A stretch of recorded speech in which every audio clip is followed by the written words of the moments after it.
tema decíamos, vivienda. vivienda, el derecho a la vivienda. Algo que está lamentablemente en boca de todos, es verdad. no sé si en nuestra localidad, pero sí en la localidad de Chaltén, donde hace poquitos días hemos visto cómo un grupo de vecinos, harto de no tener soluciones Exacto. al tema de la vivienda, decidieron tomar, de alguna manera, porque no es una toma, sino más bien es un acampe, un predio que está destinado a actividades deportivas, ¿no, doctor? Exacto, tal cual.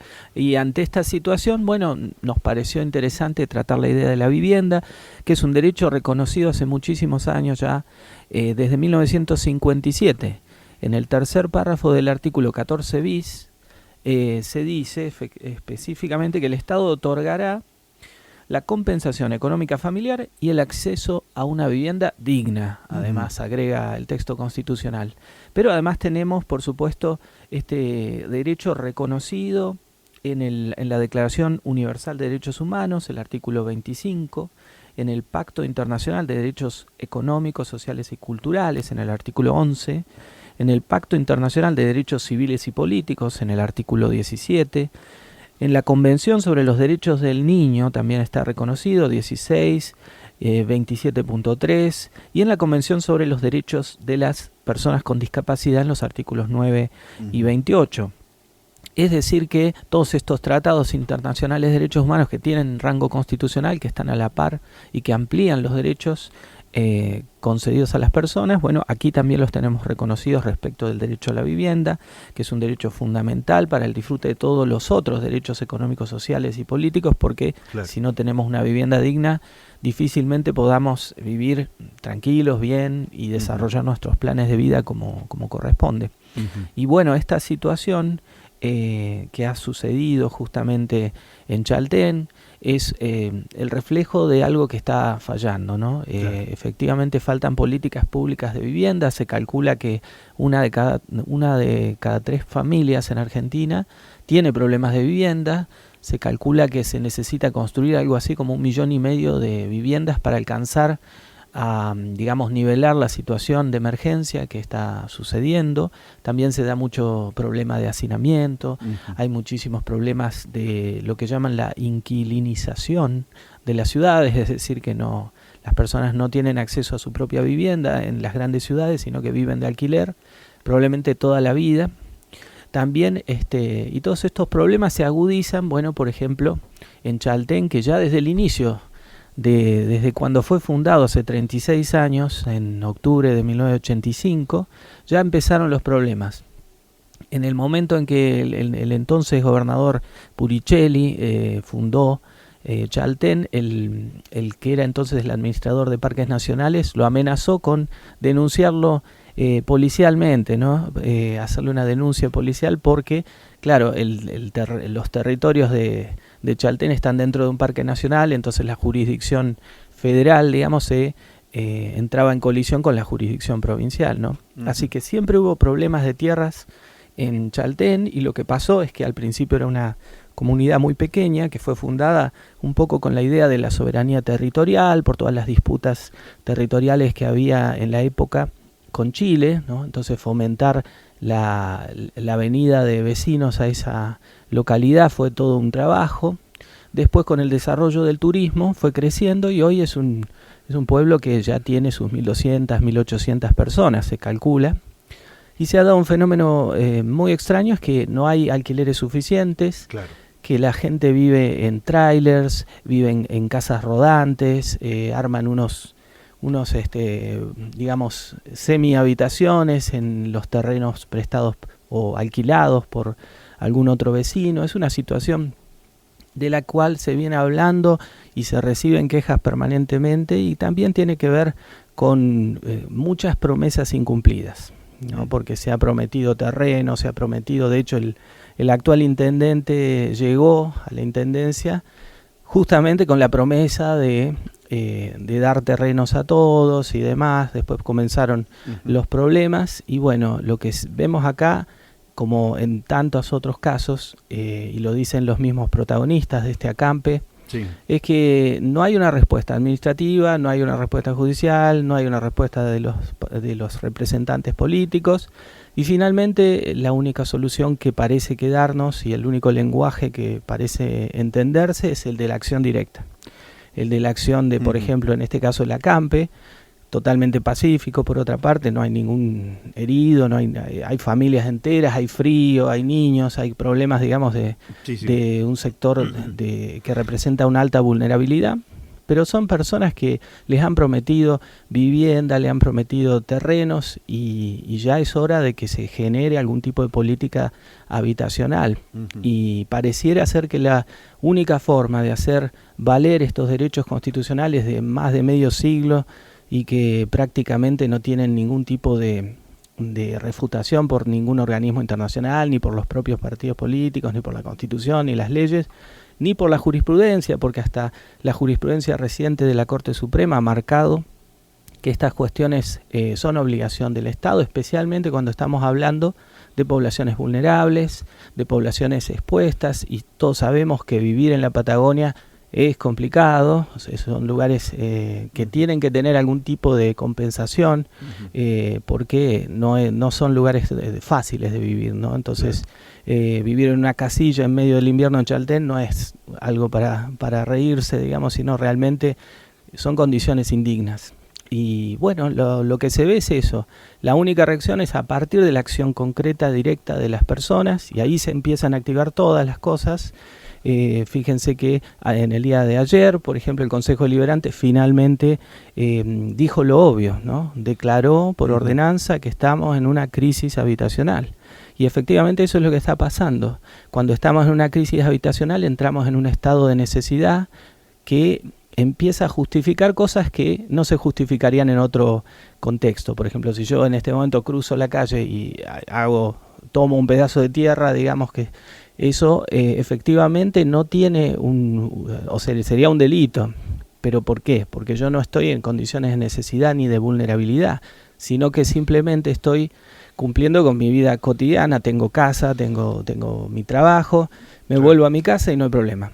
Pero hay gente que no tiene ni casa ni terreno siquiera y está en unas condiciones en las que empieza el invierno, en que no hay calefacción, no hay buenos servicios, los alquileres o no existen o son carísimos, hay situaciones de abuso y todo eso tiene que ser representado de alguna forma y lamentablemente el Estado se hace el distraído.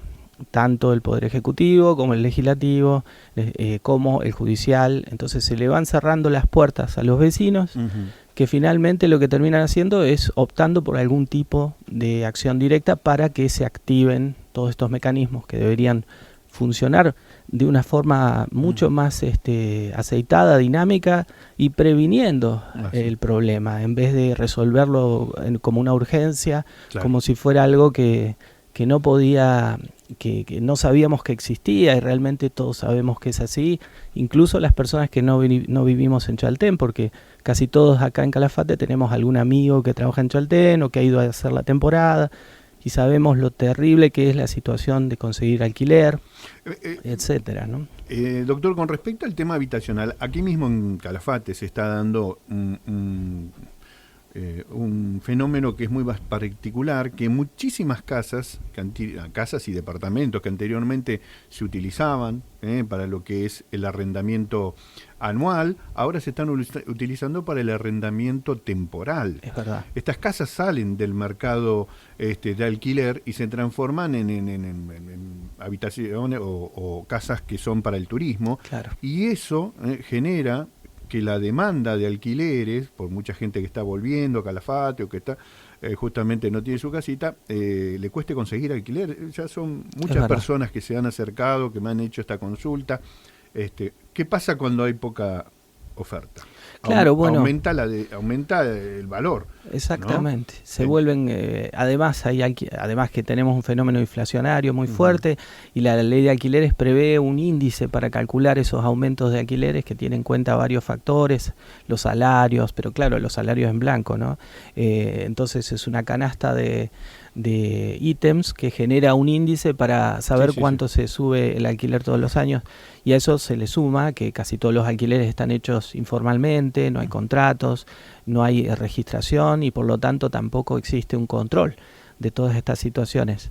Entonces lo que se da es un abuso y una escasez, ¿no? Una combinación terrible, porque la persona no encuentra lugar, o si lo encuentra tiene que pagar un sueldo, generalmente destinarlo nada más que al alquiler. Claro, Estamos claro. hablando de un alquiler para una familia de 4 personas que puede rondar entre los 35.000 y 40.000 o más como mínimo, ¿no? Claro, Para claro, algo claro. muy Sí, básico. sí. Y además no existe el otro problema que tenemos en Calafate también, por eso es interesante compararlo con Chaltén, porque ellos están a tiempo de no cometer los errores que ya se cometieron en Calafate, digamos, ese crecimiento exponencial que derivó en servicios que no son buenos, servicios públicos mal instalados, malas conexiones de luz. Bueno, nosotros vivimos con corte de luz casi toda la semana, siempre hay un corte de agua, siempre hay problemas con la infraestructura, justamente porque se fue creando un poco a los golpes con el crecimiento de la ciudad, que fue muy explosivo, y después también eso generó mucha construcción irregular también, y entonces las condiciones que por ahí de habitabilidad, digamos, de la vivienda, por eso la Constitución habla de vivienda digna, ¿no? Claro. Eso es lo que deberíamos tener todos, es decir, una vivienda que satisfaga mínimamente las condiciones básicas para que no pasemos frío en invierno, para que no ocurra como ocurre en muchas zonas de nuestra localidad, que se incendian las casas porque la conexión eléctrica está mal hecha, o que tenemos permanentes inundaciones porque están mal hechos los pozos, o porque hay muchos pozos que terminan cayendo con agua servida sobre un terreno en particular y vive con problemas la persona, y eso afecta por supuesto su salud, la salud de sus niños, de su familia, y estamos estamos bordeando, y de hecho hay mucha gente que vive en emergencia habitacional en nuestra propia digamos localidad, ¿no? Hay sectores que son muy difíciles para vivir, donde a veces no hay ni gas, a veces la calefacción es a carbón o con madera, con lo que haya, a veces se reparte un poco madera, para calefacción, pero no es suficiente, sabemos que son inviernos fríos, y todo eso que no pareciera haber una política muy consistente de vivienda en la región, digamos, ¿no? Ha crecido mucho y sigue creciendo, y seguimos recibiendo un montón de personas que vienen a trabajar, pero que no encuentran un lugar para vivir, o que si lo encuentran es en condiciones muy difíciles, muy poco dignas realmente, ¿no? Sería bueno organizar algún tipo de plan en base a todas estas situaciones para prevenir nuevamente que generemos una crisis tras otra y que no vaya a ningún lado la situación. Muy bien, doctor. ¿Algo más? No, nada más.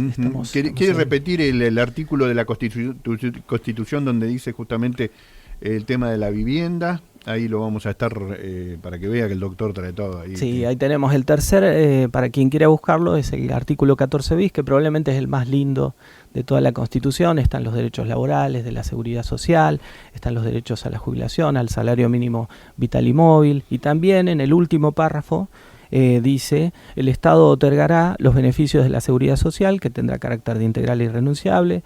En especial, la ley establecerá el seguro social obligatorio, y a su vez las jubilaciones y pensiones móviles, la protección integral a la familia, la defensa del bien de familia, la compensación económica familiar y el acceso a una vivienda digna. Y ahí está todo el centro del tema, ¿no? ¿Qué es una vivienda digna? ¿Cómo podemos generarla? A través de planes probablemente estatales, ¿no? Que traten de monitorear la situación, preverla y tratar de evitar que todo termine en una crisis que sea demasiado grande como para atajarla y que ponga en riesgo la salud de las personas. Ahí está, Doc. Muchas gracias. No, por favor, gracias a vos.